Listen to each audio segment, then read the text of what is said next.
You're just a cleaner. You're not capable of solving complex calculations like this one." The millionaire's words fell like knives onto Jane's heart. He humiliated her in front of everyone, without imagining what he was about to discover, because that invisible woman in a worn uniform and cracked hands held a secret that would change everything in a single night.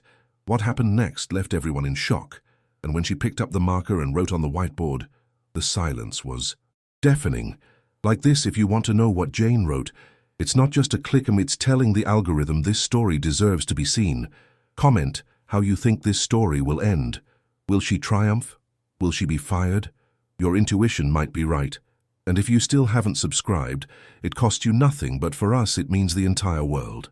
Thank you for being here. This story is just beginning. Jane's broom slid its soft bristles over the grey marble of the 12th floor of Innovatech, New York. It was 9 o'clock on a Tuesday night in March, and the city lights twinkled on the other side of the immense windows. At 24, Jane Miller had perfected the art of invisibility. She knew exactly when to duck down so as not to interrupt an important conversation, when to step back to let a hurried executive pass, when to pretend to clean the same corner twice so as not to bother anyone. Her navy blue uniform, 2 sizes too big, concealed her slender figure. She wore her brown hair pulled back in a tight braid, not a strand out of place.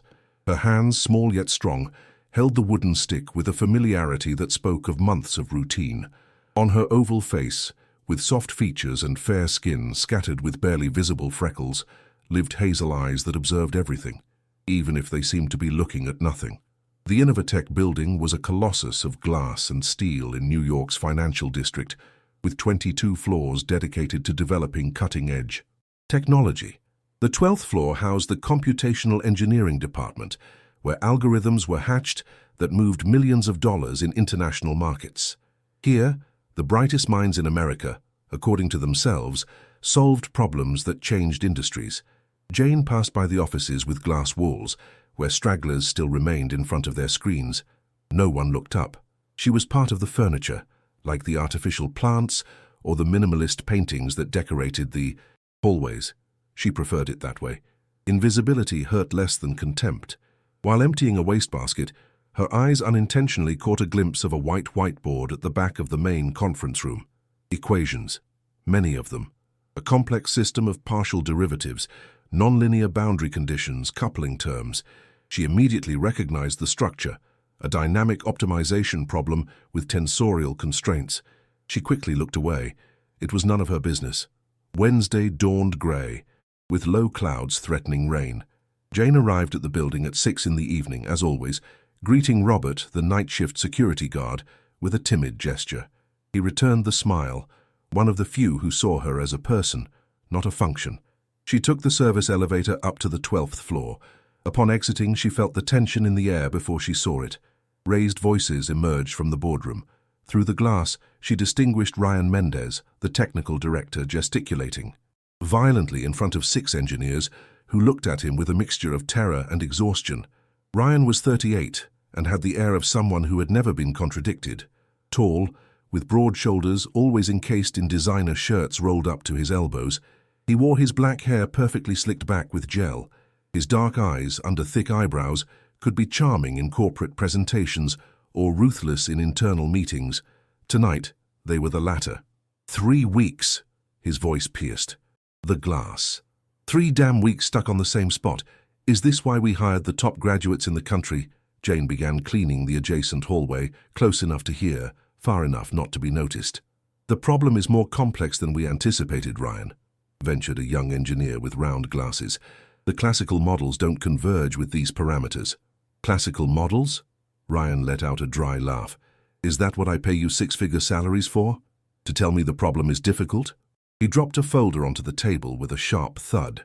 The contract with Helix Industries is worth $20 million. We deliver the prototype Friday at noon, or we lose the client. And if we lose it, half of you lose your jobs. Is that clear? The silence that followed was the crushing kind. Jane finished her shift at midnight and took the subway to the small apartment she shared with her Aunt Martha in the Queens neighborhood. It was a second-floor walk-up, with walls that needed paint and windows that whistled in the wind, but it had something invaluable: silence after 11 when the neighbors went to sleep. She made herself chamomile tea and sat by her room window. On the worn wooden desk rested a framed photograph, her, 2 years younger, holding a diploma next to a woman with a sweet face and tired eyes. Her mother, Ellen Miller, an elementary school teacher who had worked double shifts all her life to pay for Jane's education.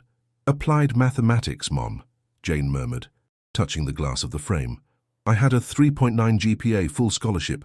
Professor Santa Maria said I had vision, that I saw patterns where others saw chaos." She closed her eyes. 2 years ago, when her mother received the diagnosis of stage 4 pancreatic cancer, everything changed in weeks. The experimental treatments weren't covered by insurance. Jane sold her laptop, dropped out of university, got 2 jobs. But it wasn't enough. It was never enough. Ellen died on a Tuesday in November, with Jane's hand in hers whispering, "Go back to school, my darling, don't let this define you." But the medical debts did define her, and the cleaning job at Innovatech paid better than others. Ironic, Jane thought, cleaning the floors where exactly the type of advanced mathematics she had loved was being done. On Thursday, the entire building seemed to hold its breath. Jane noticed groups of engineers whispering in the hallways, pale faces in front of screens, cold coffees forgotten on desks. Imminent failure had a smell: sweat, anxiety, and reheated coffee. Ryan Mendez swept past her in the corridor like a whirlwind, talking on the phone with someone who was clearly receiving a reprimand. "I don't care if Zurich has another consultant. I need results, not excuses. Hire him, pay whatever he asks." He hung up violently and nearly tripped over Jane's bucket. "Watch out," he snapped, though he had been the one not looking. "Can't you clean at another time?" "Excuse me, Mr. Mendez." Jane stepped back, lowering her head. He didn't even wait for a response, already entering his office with a slam. Through the glass, Jane saw him collapse into his chair, his face in his hands. For a moment, he just looked tired, human. Later, while cleaning the empty conference room, Jane allowed herself to approach the whiteboard. The equations were still there, now with more desperate annotations in the margins. She recognized 3 different approaches, all half abandoned. She saw the problem immediately. They were treating the system as if it were linearly separable, when it clearly had non-trivial couplings that required spectral decomposition. Her hand moved on its own, picking up a forgotten marker on the table. She mentally traced the change of variables that would collapse the problem, but she stopped. It wasn't her place. Literally. She left the marker where she had found it and finished cleaning in silence. On Thursday night, when Jane arrived on the 12th floor at 2 p.m., she found an unusual sight. All the lights were on. The main conference room looked like an operating room before surgery. Bright, sterile, expectant, but it was empty. She walked down the hallway with her cleaning cart, the sound of the rubber wheels on the marble the only noise on the floor. Then she heard muffled voices coming from Ryan's office. The door was ajar. Jane hesitated, then approached discreetly. Ryan was alone, sitting in his black leather chair, staring intently at his laptop. On the screen, a video call showed an older man with grey hair and an impeccable suit. "Ryan, son," the man was saying in a grave tone, "Innovatech cannot afford to lose this contract. Your father built this company from the ground up. If you fail at this—" "I know, Uncle Ernesto." Ryan's voice sounded different, younger, vulnerable. "I've brought in consultants from Barcelona, from Zurich. No one can close the solution. It's as if the problem has an invisible door that we can't find." "Then find the damn door." The uncle cut the call short. Ryan closed the laptop and rested his forehead on the desk. His shoulders trembled slightly. Jane felt an unexpected pang of empathy. Beneath the arrogance, there was a man trapped between impossible expectations and relentless reality.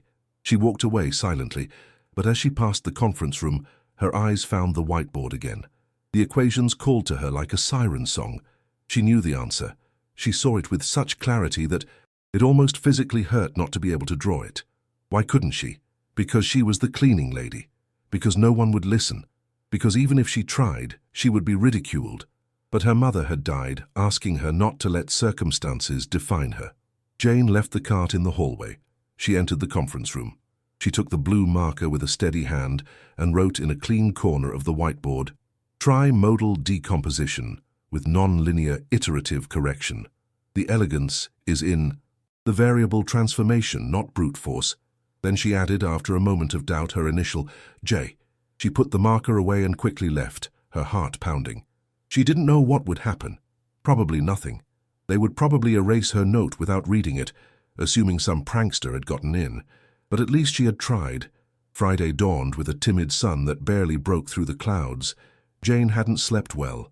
She constantly wondered if her note would still be on the whiteboard or if it had already been erased, perhaps laughing at the audacity of some cleaning employee pretending to understand advanced mathematics.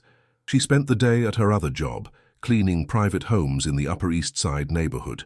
Every time she scrubbed a floor or dusted furniture, her mind returned to those equations.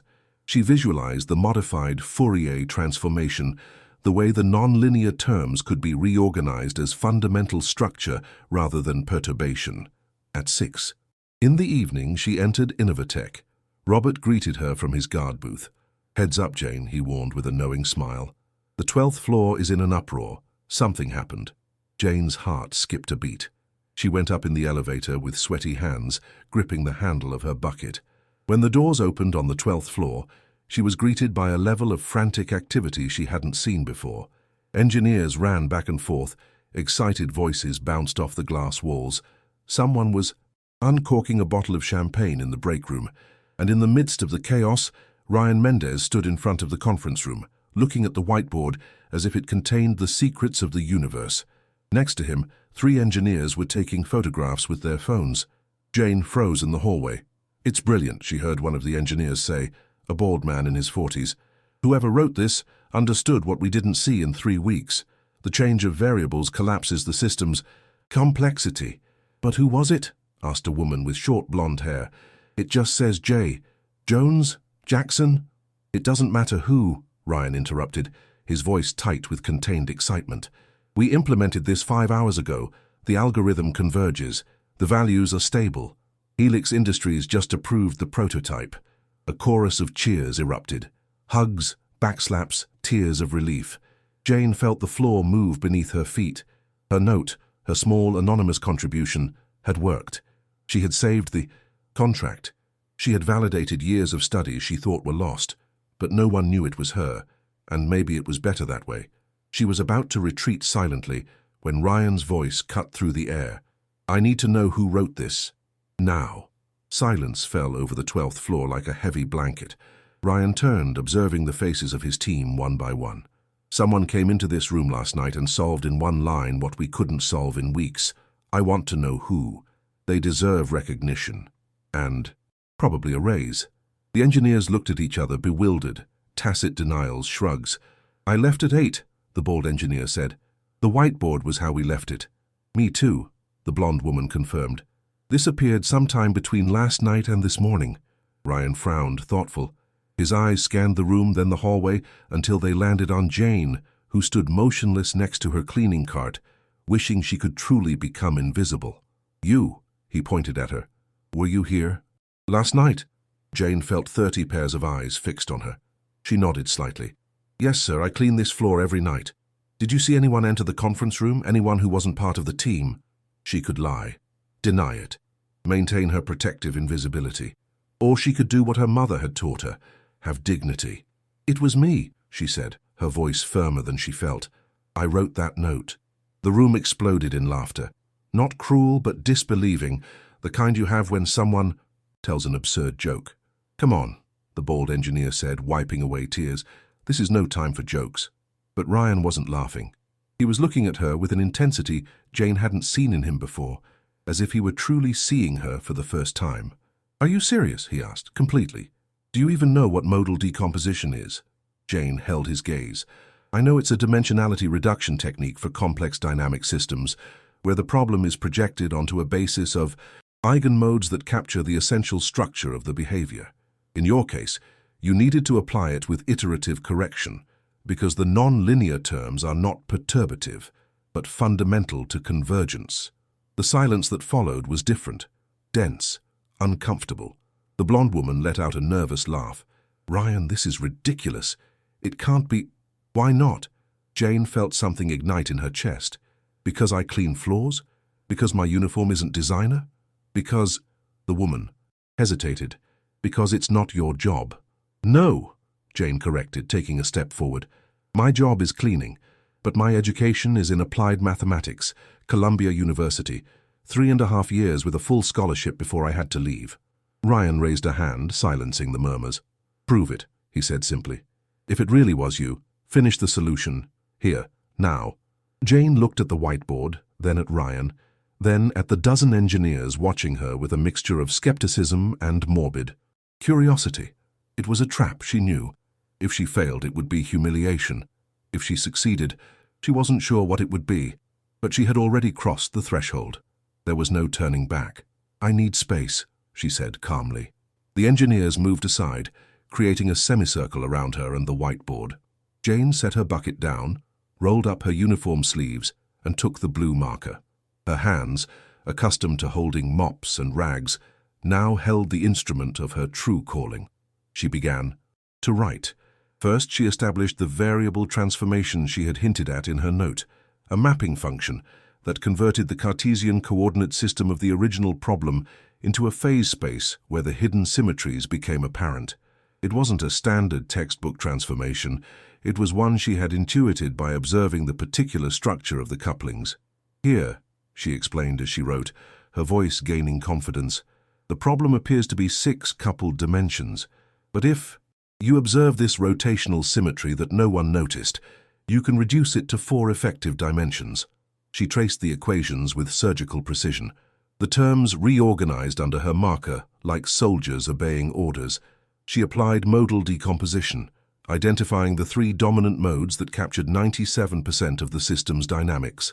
The other modes are noise, she continued. That's why your simulations diverged. You were trying to capture everything, when you should have focused on the essential.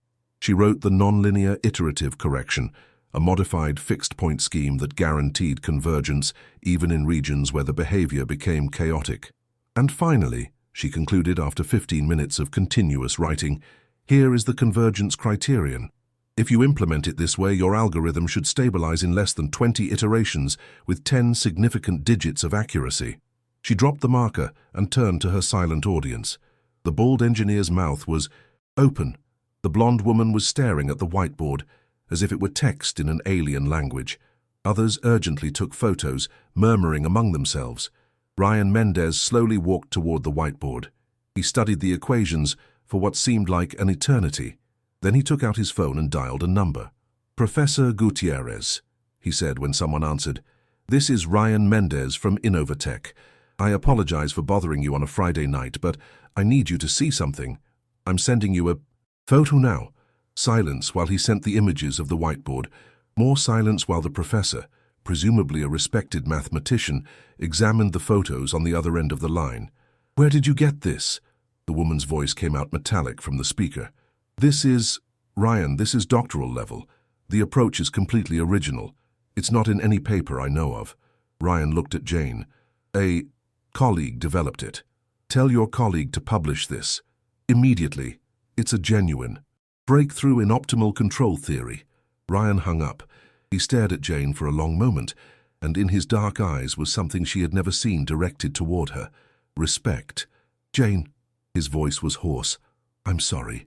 Ryan's apology hung in the air like something fragile and unexpected. The engineers looked at the scene with the discomfort of involuntary witnesses to something too personal. For 6 months, Ryan continued, and for the first time, Jane detected genuine shame in his voice. You've cleaned this floor. I walked past you hundreds of times, and I never truly saw you. I assumed, I judged. I was an arrogant idiot. We all were, the bald engineer murmured, looking at his shoes.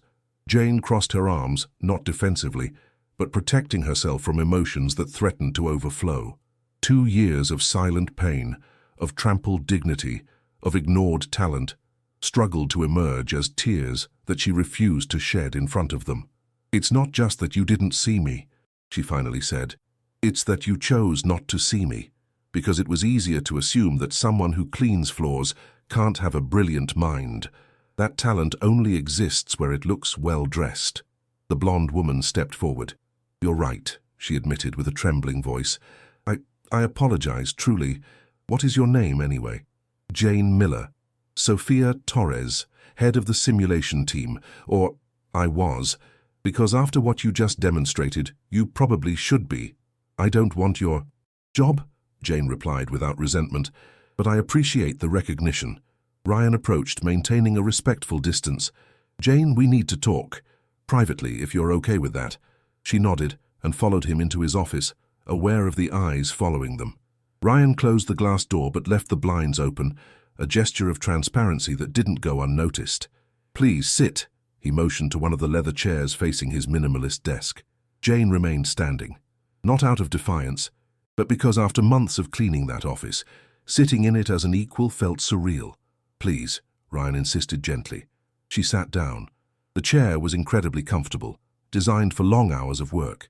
Ryan sat facing her, not behind the desk as he did with his employees, but in the other chair at the same level. Tell me your story, he asked. The real one. How did you end up here? Jane took a deep breath. She didn't want to share her pain, but something in Ryan's newfound humility invited her to trust. My mother got sick 2 years ago, pancreatic cancer, terminal. I was in my 4th year of applied mathematics on a full scholarship at Columbia. I was happy. I loved every class, every problem, every challenge. My professor, Dr. Santamaria, said I had a gift for seeing patterns where others only saw chaos. She paused, swallowing the lump in her throat. But the experimental treatments cost thousands of dollars a month. I sold my computer, my books, everything I had. I left the university to work. I got 3 jobs, and still it wasn't enough. My mother died on a Tuesday in November, asking me to go back to school, not to let circumstances define me. Ryan closed his eyes briefly, as if Jane's pain hurt him too. But the debts didn't disappear with her death, Jane continued. Hospitals, funeral homes, everything. I needed fast, constant money. This job paid better than others, so here I am, cleaning the floors where exactly the type of mathematics I loved is being done. Ironic, isn't it? It's not ironic, Ryan said, his voice tense. It's a tragedy, and it's unfair, and it's unforgivable that we never asked, that we never saw. He stood up and walked toward the window, looking at the New York lights starting to twinkle in the twilight. My father founded Innovatech 30 years ago, he said. He started in a garage, literally. He never finished university, but he had vision. He built this from scratch. When he died 5 years ago, he left me the legacy of caring for the company, and he also left me something else, the conviction that talent has no uniform, no title, no appearance, that the best ideas can come from anywhere. He turned back to Jane. I forgot that lesson. I became exactly what he hated, someone who judges by appearances, someone who confuses the price of clothing with the value of the person. You're not the only one, Jane said softly. The whole world works that way. I just stopped fighting it. It was easier to be invisible. But you're not anymore, Ryan returned to his chair. And now I have to ask you something important. What do you want, Jane? Not what you think you can have. What you truly want. The question hung in the space between them, loaded with possibilities. Jane looked at her hands, cracked from cleaning chemicals, her nails short and unpainted, hands that had scrubbed floors but had also solved equations others couldn't. I want to finish my degree, she finally replied. I want my title. I want to prove to myself that the last 2 years weren't in vain, that my mother didn't die seeing her daughter abandon her dreams. That's the least you deserve, Ryan nodded, but I can offer you more, much more. He leaned forward, with the intensity of a man who has made an irrevocable decision. I offer you a position as a senior engineer on my team, starting salary of $70,000 a year, with a review in 6 months, flexible hours so you can complete your degree simultaneously. Innovatech will pay your tuition, your books, everything. Plus, I'm giving you $50,000 as a signing bonus for saving the contract with Helix Industries. Without that money, we would have lost $20 million. Jane felt the air leave her lungs. It was more money than she had ever seen.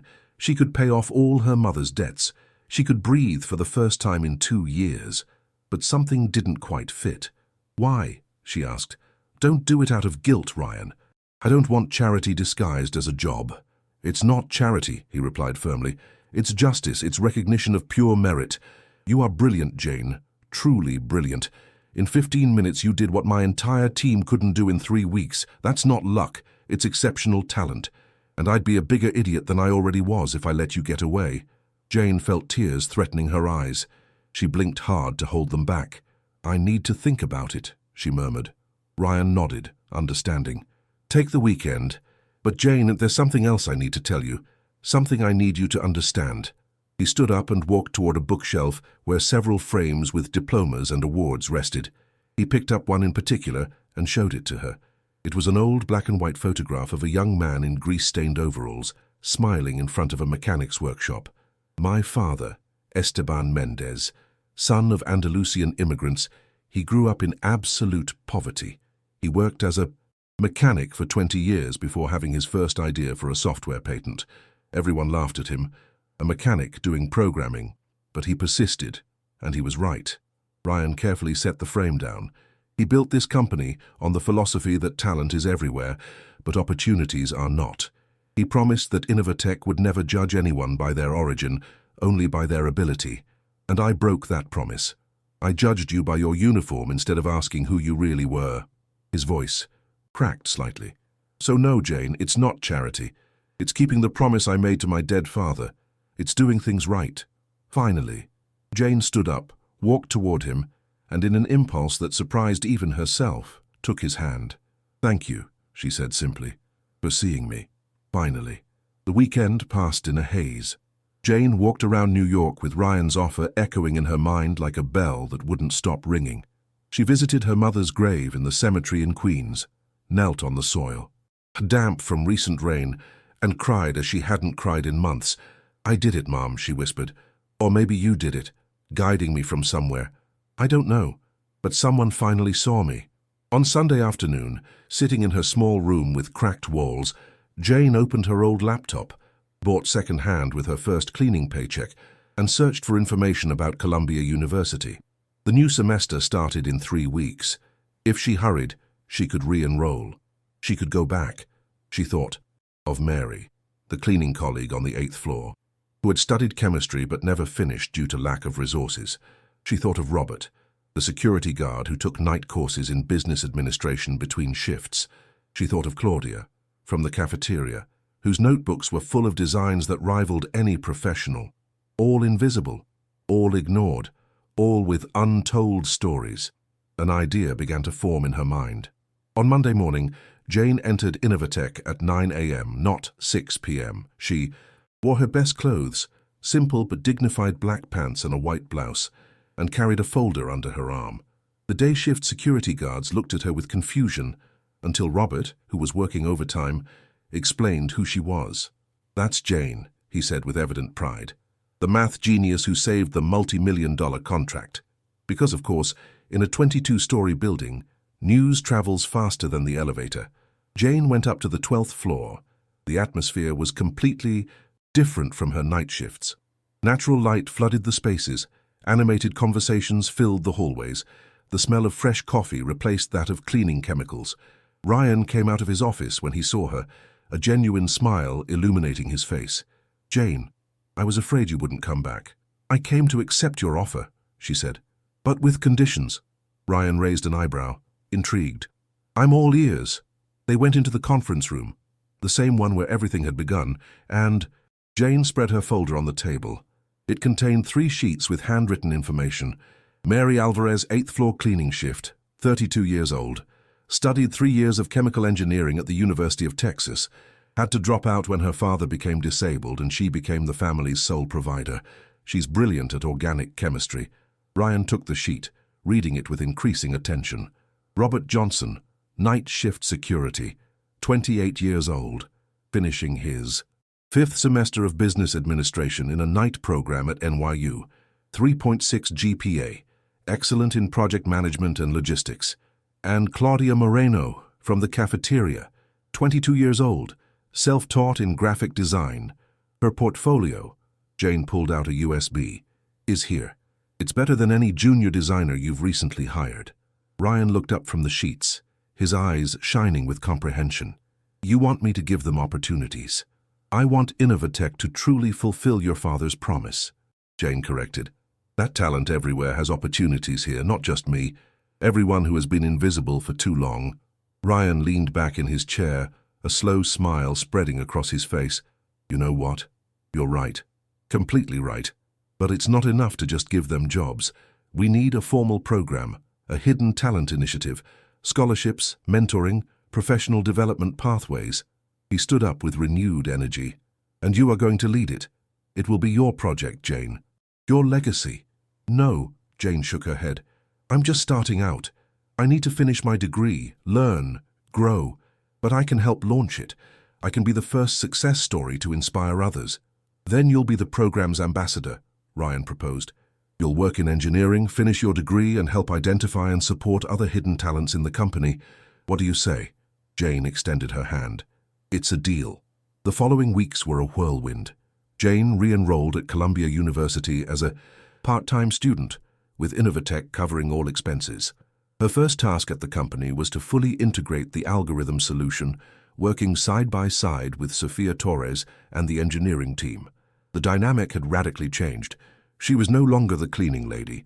She was Jane, the engineer who had saved the year's most important project. But the most notable change wasn't in how they treated her, but in how they treated all the other service employees. One afternoon, Jane found Ryan in the cafeteria, sitting at a table with Claudia, reviewing her digital portfolio on a tablet. This design for the user interface is intuitive and beautiful, Ryan was saying, genuinely impressed. Did you do this without formal training? Claudia, a shy young woman with black hair pulled back in a ponytail, nodded in disbelief. I watch tutorials on YouTube, Mr. Mendez, and I practice in my free time, but I never thought that someone would value it, Ryan completed gently. I understand, but here's the reality, Claudia. Our design department needs creative people. Would you be interested in joining the junior team? With formal training paid for by the company, of course. Claudia burst into tears. Jane, watching from the doorway, felt her own heart expand. On the 8th floor, Mary Alvarez now worked in the materials lab, where her intuitive knowledge of organic chemistry was helping develop new polymers for electronic components. Robert had been transferred to the project management department as an assistant, with plans to promote him to coordinator once he finished his degree. But not everything was celebration. One Thursday, during an executive board meeting, Jane was invited to present the Emerging Talent Program, as they had officially decided to call it, to the company's other directors. She entered the conference room on the 20th floor, where 8 executives in impeccable suits watched her with expressions ranging from curiosity to barely disguised skepticism.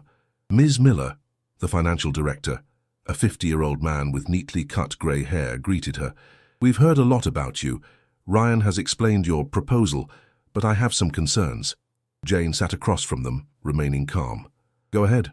This company has rigorous hiring standards, the financial director continued. We require specific degrees, proven experience, verified references. What you propose is risky. Hiring staff without formal credentials could compromise our quality. Like hiring me, Jane replied softly. The silence was eloquent. I didn't have a complete degree, she continued. I didn't have industry experience. My only reference was a cleaning job. And yet, I solved a problem that the best credentialed engineers couldn't solve. Does that not tell you something about the difference between credentials and capability? A younger female director, head of human resources, nodded thoughtfully. You have a point. But how do we guarantee we're not just gambling blindly? We need criteria, processes, metrics. Exactly. Jane opened her laptop and projected a presentation onto the screen. That's why I developed this.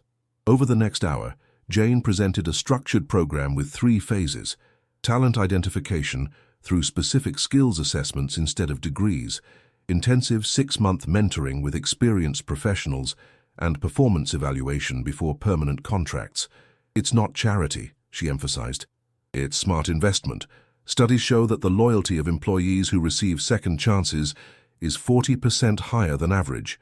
Turnover decreases, innovation increases, and most importantly, we access a talent pool that our competition completely ignores.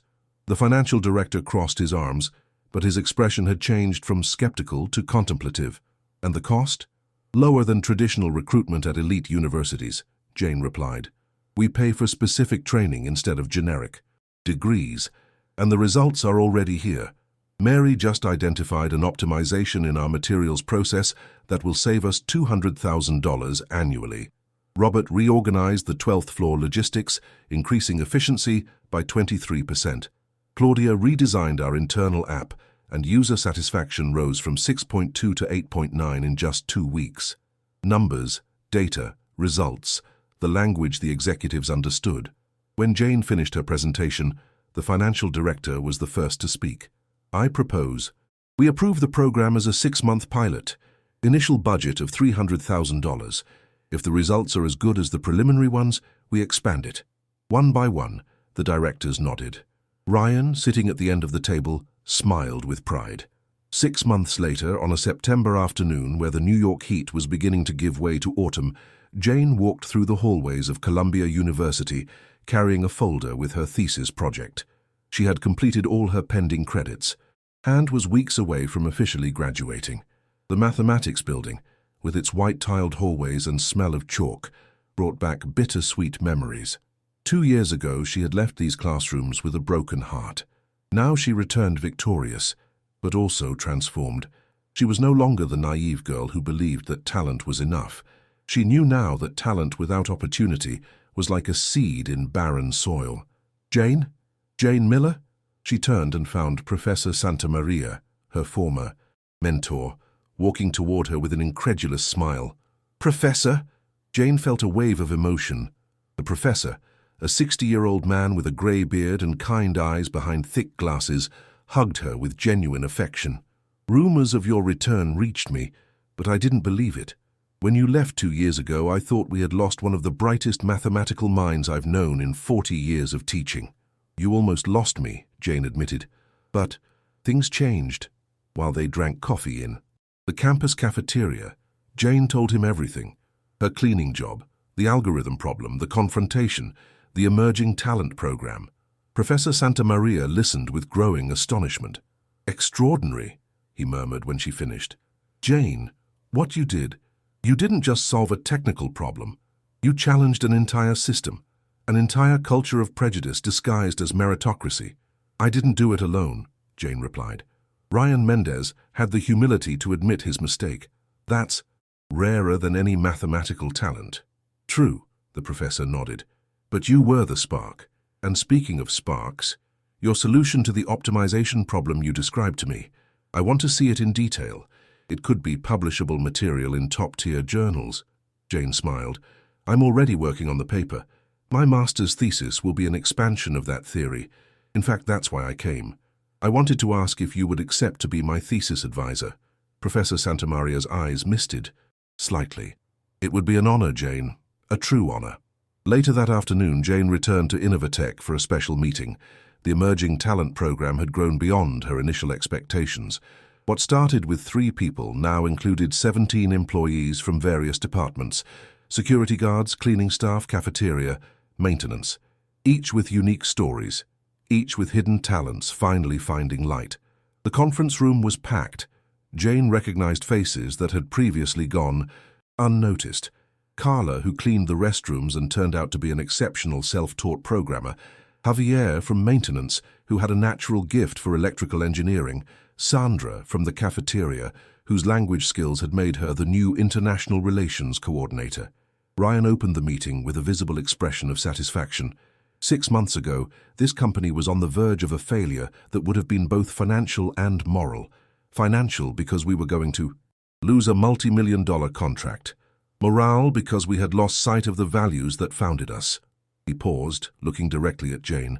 One person had the courage to show us our blindness, and the wisdom to help us cure it. The results speak for themselves. The Emerging Talent Program has generated a 34% reduction in staff turnover, a 28% increase in innovation measured by internal patents, and an operating savings of $1.2 million in the last semester. A murmur of surprise ran through the room. But more important than the numbers, Ryan continued, his voice gaining emotional intensity, we have recovered something my father founded in this company and that I almost destroyed: humanity, the conviction that every person deserves to be seen, valued, respected. He turned to Jane.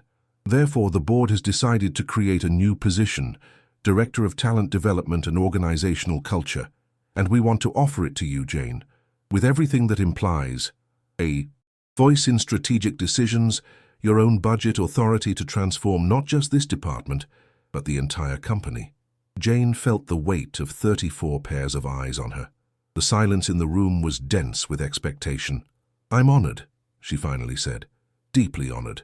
But I need to be honest with all of you." She walked to the front of the room, positioning herself next to Ryan.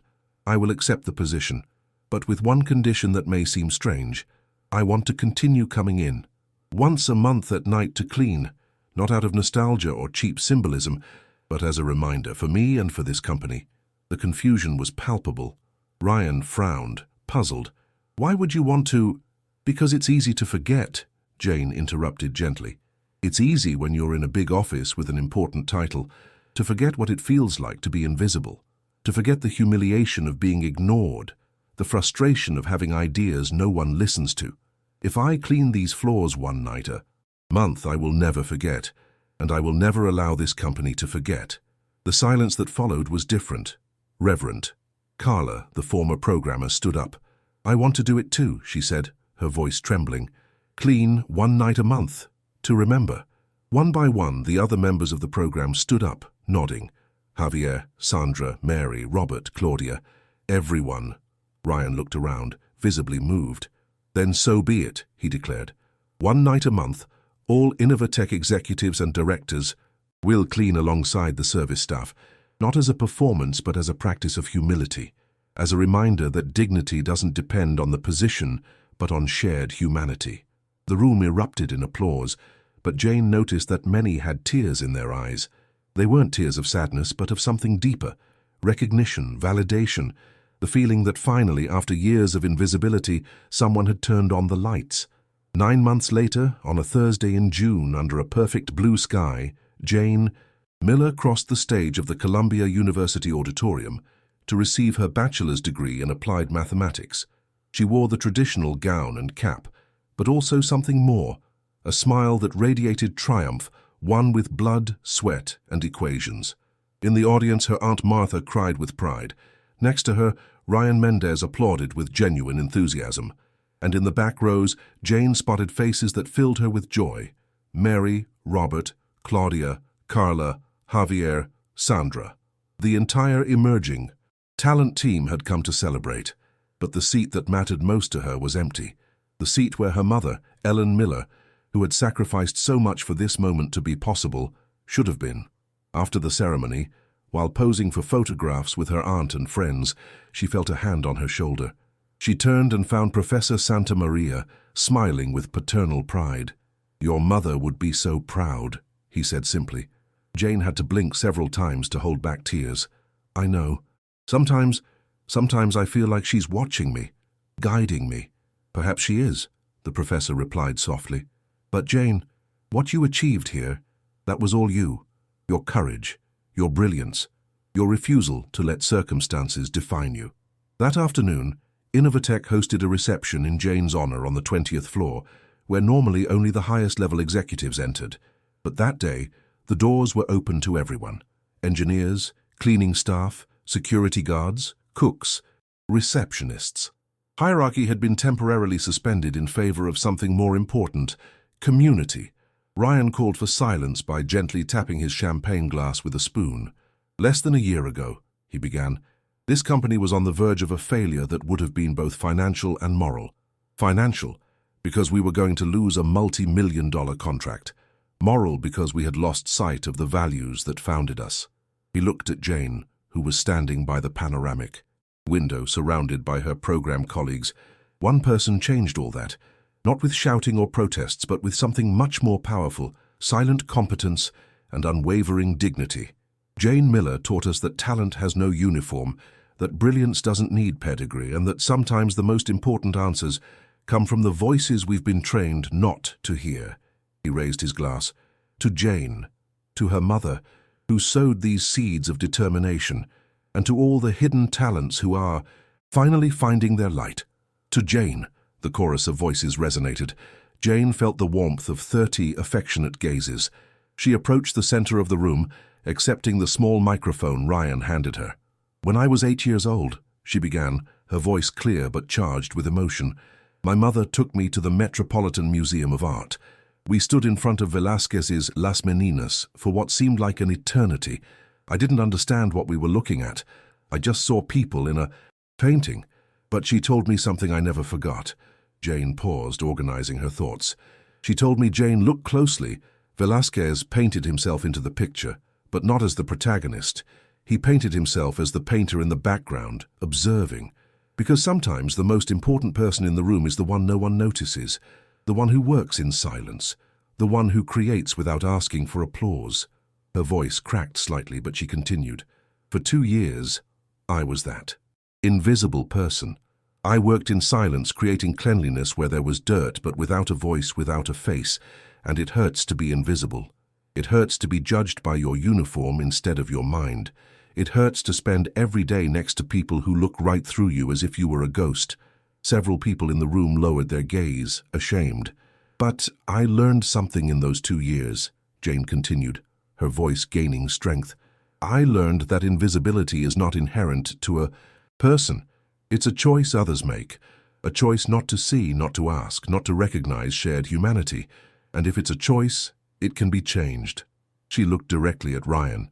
This man had the courage to change his choice, to admit he was blind.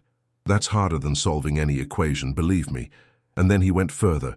He not only gave me an opportunity, but he helped create a system where others could also be seen. Jane turned to encompass the entire room. But here is the uncomfortable truth I need to tell you. This shouldn't be exceptional. You shouldn't be celebrating me for having an opportunity to prove my worth. That opportunity should be a basic right, not a granted privilege. The fact that my story seems like a fairy tale says more about how broken the system is than about how special I am. The silence was absolute. You could hear the hum of the air conditioning. So my challenge to all of you, Jane said, looking especially at the executives present, is this. Don't make me an exception. Don't put me on a pedestal as the cleaning girl who became an engineer and then continue with the status quo. Make this the norm. Look at every person working in this company, regardless of their position, and ask yourselves, what hidden talent might this person have? What story do I not know? What opportunity have I not given? Mary in the audience began to applaud. The applause spread like a wave, growing in intensity until it became a standing ovation. When the noise finally subsided, Robert raised his hand. Jane, can I say something? She nodded, passing him the microphone. Robert, the former security guard who now coordinated important projects, cleared his throat nervously. A year ago, I was completely invisible to most people in this building. They came in, left, swiped their badge, and never looked me in the eye. They never asked my name. I was just the guard. A function, not a person. His voice trembled slightly. I studied administration at night after 12-hour shifts. My family thought I was crazy. Why are you studying? They would say. You're going to be a guard your whole life. And part of me was starting to believe them. Until Jane saw me. She didn't just look at me. She saw me.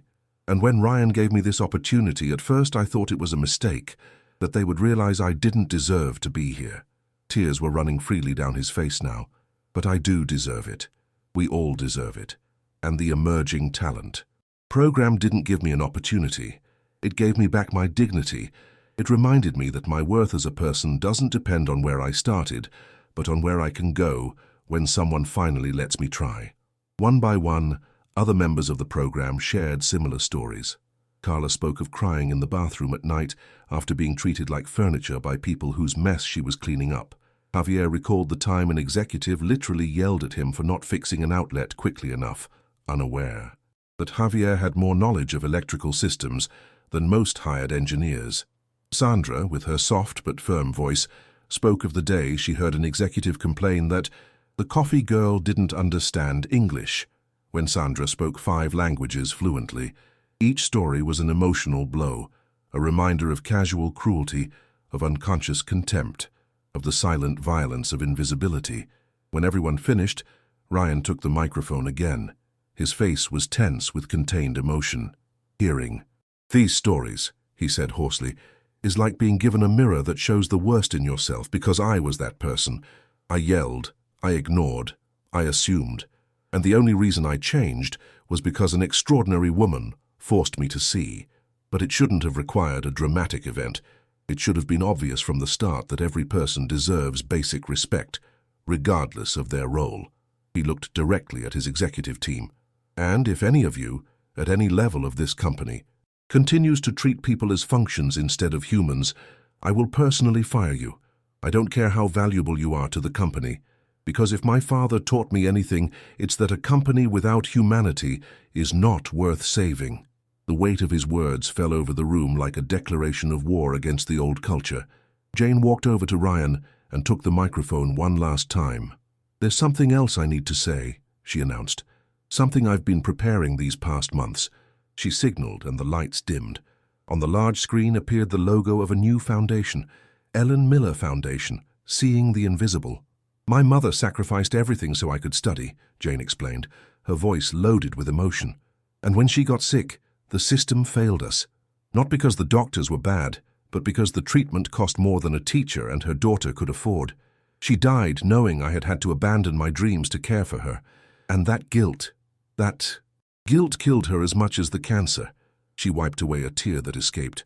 "I can't bring her back, but I can honor her memory by making sure other people don't have to choose between caring for their loved ones and pursuing their dreams.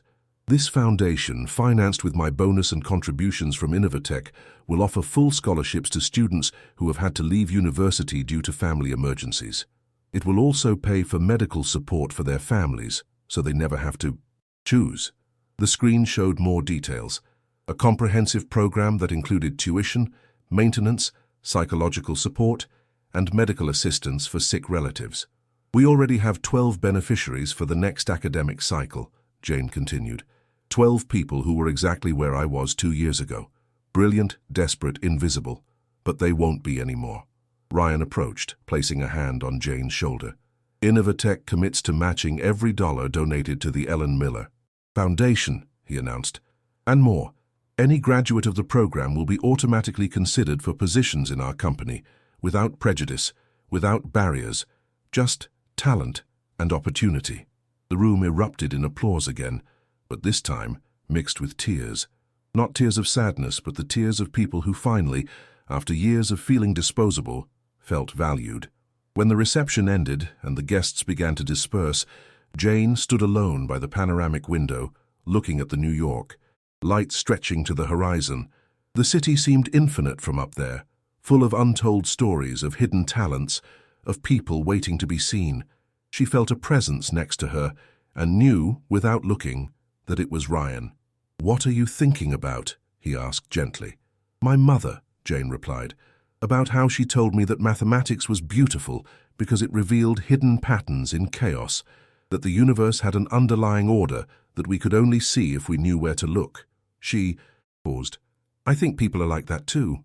We all have an intrinsic worth, a unique talent, a pattern of brilliance. But most of the time, the world doesn't know where to look. It only sees the superficial chaos, the clothes, the accent, the job title, and it misses the essential." Ryan nodded slowly. "Your mother was a wise woman." "She was," Jane smiled sadly. "And she taught me the most important lesson of all, that true elegance is not in complexity, but in simplicity. That the best solutions are those that reveal the fundamental structure hidden beneath the noise." She turned to look directly at him. "That's why this transformation at Innovatech didn't require a complicated program or convoluted policies. It only required something very simple. Seeing people. Truly seeing them, that's all. Seeing, asking, listening, giving opportunities. None of that is difficult. It just requires us to choose humanity over convenience." Ryan extended his hand.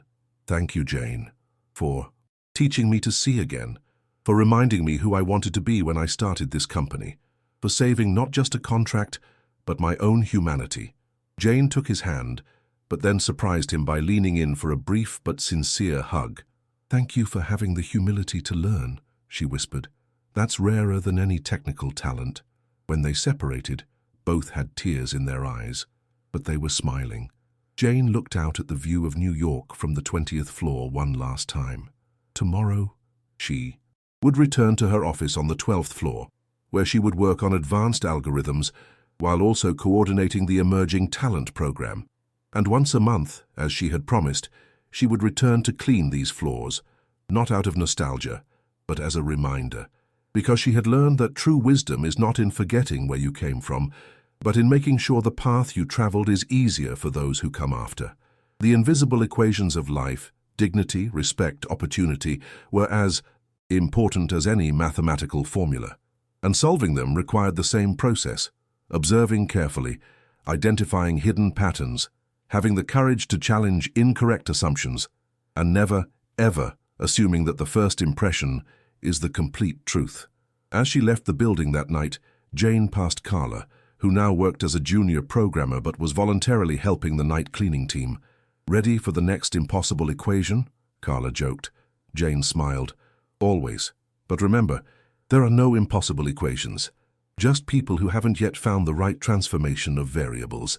As she walked toward the subway station under the starry New York sky, Jane felt a profound peace she hadn't experienced in years. It wasn't the peace of someone who has reached the end of the road, but of someone who has finally found the right path. She had started with a broom, invisible in the margins. Now she walked with her head held high, visible not out of arrogance but out of earned dignity. And somewhere she was sure her mother was smiling. Because Jane had finally solved the most important equation of all: how to maintain your worth when the world insists you have none. How to shine when everyone expects you to remain in the shadows. How to transform invisibility not into bitterness, but into fuel to ensure others never have to feel that way. The answer, like all elegant solutions, was simple. Never let others define your worth. Know your truth.